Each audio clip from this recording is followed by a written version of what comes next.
So yesterday, GameInformer had a nice chunky interview with Tetsuya Nomura, a lot of which to do with how things are going to go in Kingdom Hearts 4. There's a lot of details that was really present during this one, so I don't even want to spoil it here, but we did go over it on my live stream. That's where this video is coming from. So if you want to be able to take part in this live, I really recommend you hit the subscribe button and the bell icon. That way you can be notified when I do go live in the future. But hope you guys enjoyed the video. Hit the like button if you haven't already, and I hope you guys enjoy. The series recently celebrated 20 years. How does it feel to look back on the last 2 decades, and what do you hope Kingdom Hearts' legacy will be? Ooh, we starting off with the heavy hitting questions, okay. Nomura says, I feel like 20 years is a very long time, except it also doesn't really feel that way. I have vague memories of visiting the Disney offices in the US and having meetings throughout the long history that we've had. But when it comes to memories of the development and just making the actual game, it's just kind of fuzzy. It doesn't feel like anything has become a memory because the series is still continuing and it's all still in real time. The series is always evolving. The stories are still going on. Regarding the legacy, I suppose the heart is a central theme of the story of Kingdom Hearts. We will continue to depict that and tell the story of the heart in different ways. The series is known for cliffhanger finales. How did you approach keeping these satisfying but still ensuring fans felt like they had some answers? Honestly, I think he did well with Kingdom Hearts 3.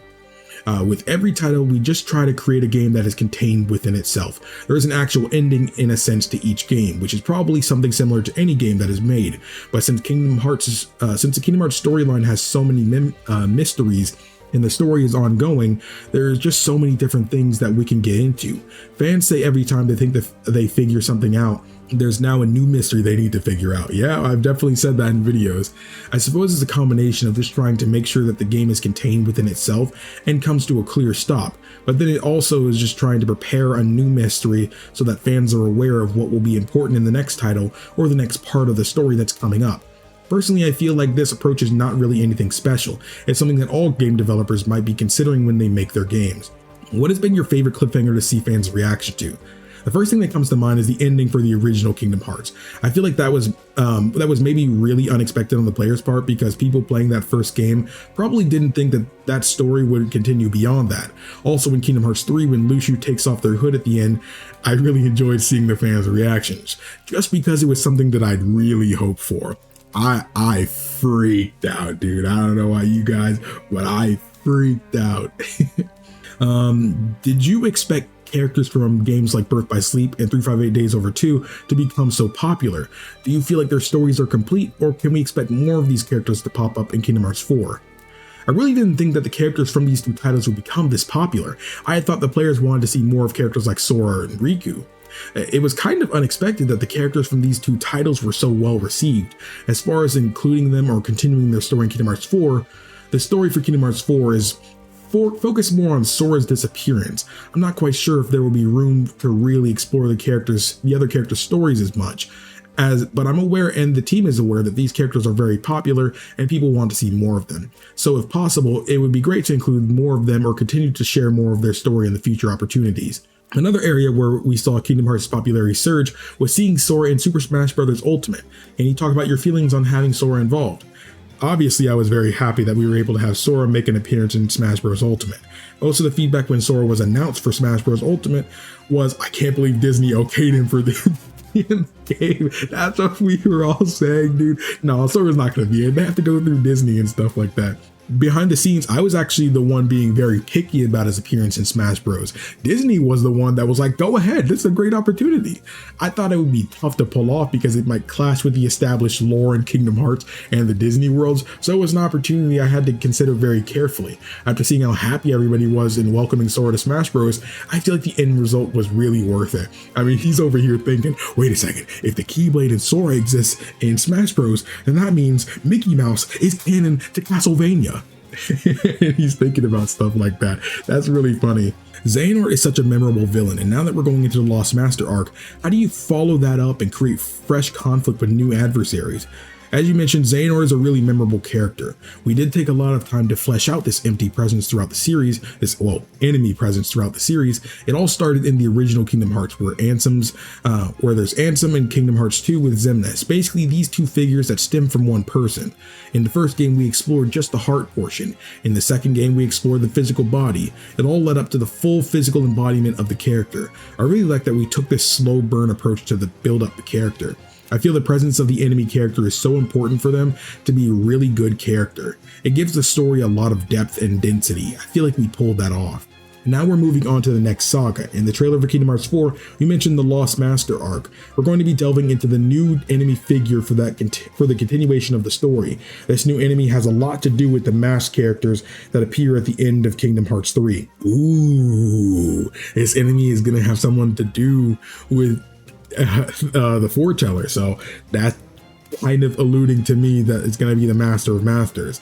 So I mean, it could not be, but the only person that has a lot to do with the masked people, that being the foretellers, is, as far as we know, the Master of Masters. So is this confirming the Master of Masters is the main villain of the new saga? They're going to be obstacles that stand in front of Sora. Also in Kingdom Hearts 2.8, we showed what kind of characters they are. So the enemies have already appeared within the series, so this confirms the foretellers are going to be enemies. We'll be reintroducing them, obviously. There will be more new characters as well, but we really can't go into detail on those characters just yet. Do you feel it's important to keep Sora as the main protagonist, or do you ever see the series moving beyond him?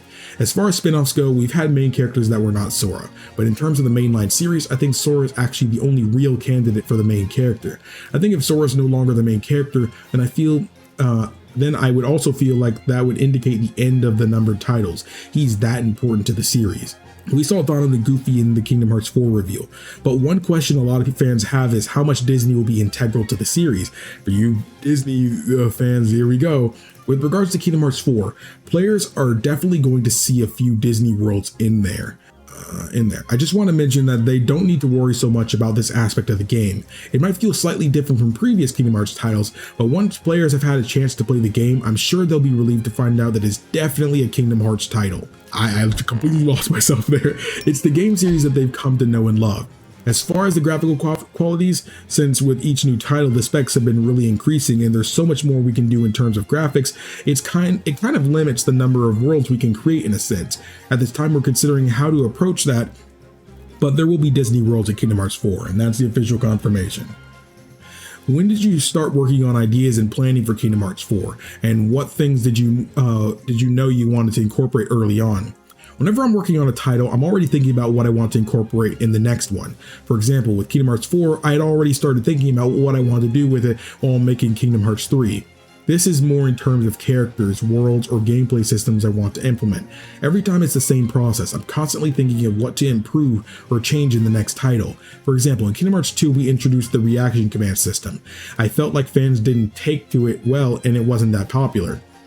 So in Kingdom Hearts 3, we took that system out, but then fans said, why did you take it out? So now we're considering bringing it back in Kingdom Hearts 4. The challenge is with the action gameplay. It's hard to execute the satisfying action moves when the footing isn't very secure. That's something we're working on and hoping we can realize as an aspect of gameplay in Kingdom Hearts 4.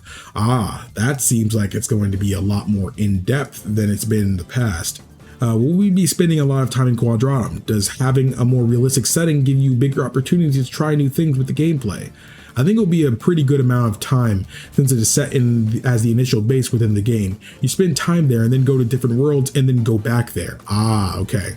Because the graphics are more realistic this time around, I feel like there's more of a realistic daily life aspect to Sora's life. You can see him go in and out of his room and spend time there. I feel like players will get to see more of the day-to-day routines he goes through. I need that, dude. I need that. As far as worlds go, in the past, we featured a lot of Disney worlds, and among those, the most realistic one was probably Pirates of the Caribbean. This time around, we're spending some time in the actual real world. This was a challenge we had for ourselves, just to see how realistic we can make this, and that's something that we're working on right now. For now, we can't really dive into any further details than that. Fans have been very concerned about the lack of Final Fantasy characters and newer entries. Do you still want to dial down the amount of them in the series, or is Kingdom Hearts 4 a chance to bring in more cameos? Oh, this is what I need right now. And it's a long answer. Okay, I need this. I understand there weren't that many Final Fantasy characters in Kingdom Hearts 3. One thing I want to clear up is that a lot of fans are saying that Kingdom Hearts is a collaboration between Disney characters and Final Fantasy characters. But I really feel like that's not the basic concept of Kingdom Hearts. That's not exactly what Kingdom Hearts is. When we released the first title, we had only a few original Kingdom Hearts characters. When they were interacting with really well-known beloved Disney characters, I felt nobody really knew these new characters, so it's harder for them to stand their ground just yet. And so we had a lot of Final Fantasy characters involved to lend a hand for everyone to get to know these original Kingdom Hearts characters better. So now there are so many original characters from Kingdom Hearts that are so well loved, and people want to see more of those characters. With Kingdom Hearts 3, since we did have so many original Kingdom Hearts characters, it was hard to find room for including more Final Fantasy characters. We're trying to find a good balance for that. I know that some fans were concerned about that and weren't too happy and wanted to see more Final Fantasy characters. That's something we are definitely thinking about. But just with the sheer number of original characters that we have now, it's hard to say what the exact balance is going to be and how it will play out in Kingdom Hearts 4. We can't really give you a firm reply on this just yet. Dude, okay, he really dodged a bullet there, because he didn't give a concrete anything. Because again, I'm really hoping we go to Final Fantasy Worlds, but this leads me to believe that's not going to be the case.